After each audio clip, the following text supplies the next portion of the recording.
CPI Palakkad ജില്ലാ സമ്മേളനത്തിന് പരിസമാപ്തി. വൈകിട്ട് നടക്കുന്ന ഭാരവാഹികളുടെ തെരഞ്ഞെടുപ്പോടെ 3 ദിവസമായി നടന്നുവന്ന സമ്മേളനം സമാപിക്കും. കഞ്ചിക്കോട് വ്യവസായ മേഖലയെ സംരക്ഷിക്കാൻ കേന്ദ്ര സർക്കാർ തയ്യാറാവണമെന്ന് ജില്ലാ സമ്മേളനം ആവശ്യപ്പെട്ടു.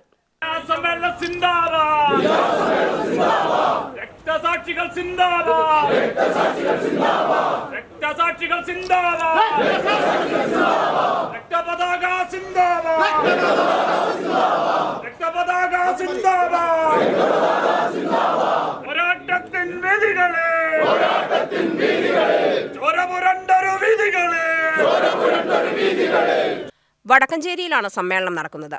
പതാകജാഥ, വോളണ്ടിയർ മാർച്ച്, പ്രതിനിധി സമ്മേളനം തുടങ്ങിയവ നടന്നു. ദേശീയ നേതാവായിരുന്ന KE ഇസ്മയിൽ സമ്മേളനത്തിൽ പങ്കെടുക്കാത്തത് ചർച്ചയായി. അദ്ദേഹത്തെ ക്ഷണിക്കാതെയാണ് ഇസ്മയിലിന്റെ വീടിരിക്കുന്ന സ്ഥലത്ത് 20 വർഷത്തിന് ശേഷം സമ്മേളനം നടന്നത്. 6 മാസത്തേക്ക് സസ്പെൻഷനിലാണ് KE ഇസ്മയിൽ.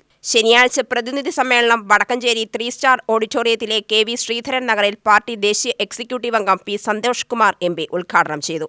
നമ്മുടെ പ്രസ്ഥാനത്തെ കൂടുതൽ കരുത്തോടെ മുന്നോട്ട് നയിക്കുന്നതിന് വരുന്ന 3 വർഷക്കാലം ഈ പാർട്ടി ഏറ്റെടുക്കേണ്ടുന്ന ഗൗരവതരമായ രാഷ്ട്രീയ കടമകളെക്കുറിച്ച്, ഉത്തരവാദിത്തങ്ങളെക്കുറിച്ച് ചർച്ച ചെയ്യുന്നതിന് ഒക്കെ വേണ്ടിയാണ് നമ്മളിവിടെ ഒത്തുകൂടിയിട്ടുള്ളത്.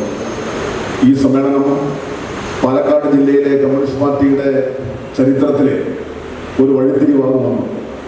ഈ സമ്മേളനം സമാപിക്കുമ്പോൾ വർദ്ധിത വീര്യമുള്ള, കൂടുതൽ ആവേശമുള്ള ഒരു കമ്മ്യൂണിസ്റ്റ് പാർട്ടിയായി ഇത് മുന്നോട്ട് പോകുന്നതിനുള്ള എല്ലാ തീരുമാനങ്ങളും ഉണ്ടാകുമെന്ന് ഞാൻ പ്രത്യാശിക്കുന്നു. വിജയൻ കുനിശ്ശേരി പതാക ഉയർത്തി. സംസ്ഥാന അസിസ്റ്റന്റ് സെക്രട്ടറി E ചന്ദ്രശേഖരൻ, ദേശീയ കൗൺസിൽ അംഗങ്ങളായ മന്ത്രി J ചിഞ്ചുറാണി, മന്ത്രി GR അനിൽ, സംസ്ഥാന എക്സിക്യൂട്ടീവ് അംഗങ്ങളായ N Rajan, B Chamunni, Rajaji Mathew Thomas, CN Jayadevan, Muhammad Muhasin MLA, Vasudevan Thennilapuram തുടങ്ങിയവർ സംസാരിച്ചു. ശനിയാഴ്ച രാഷ്ട്രീയ റിപ്പോർട്ട് അവതരണം, ഗ്രൂപ്പ് ചർച്ച, പൊതുചർച്ച, പ്രവർത്തന റിപ്പോർട്ട്, വരവ് ചെലവ് കണക്കവതരണം എന്നിവ നടന്നു.